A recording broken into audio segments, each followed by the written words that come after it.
আরে সাবাস বৌদি যে, ভালো আছো? হ্যাঁ, তুমি কাঁদুটো নাকি? তুমি চলে যাও সকেট ভাই, আজ আমার মন ভালা নাই। এই কি হয়েছে কি হয়েছে? হৌ কাউকে বলবানি। কি কইবা গো সকেট ভাই, আমাদের ঘরে দুটা বুড়া বুড়ি আছে, জীবনটা পুরো জ্বলিয়ে দিলা গো। এটা তুমি ঠিক কইছো, তোমাদের ঘরে দুটো বুড়া বুড়ি আছে বটে। কি করছে জাননে? আর কি কইবা সকেট ভাই, দিন রাত শুধু বলে বাচ্চা বার করে দাও, বাচ্চা বার করে দাও, বাচ্চা বার করে দাও। এই কি বাচ্চাকে পেটে পেটে ঢুকিয়ে রাখছি যে টানিয়া বার করে দেবো?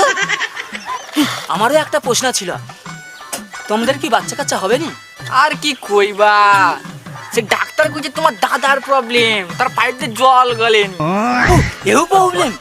কি কই শোনো। এই তুমি থামাতা, ছোটবেলায় বন্ধ করো, আমার উঠানটা পুরো খাড়া করে দিয়েছে। সেটা বড় কথা নয়,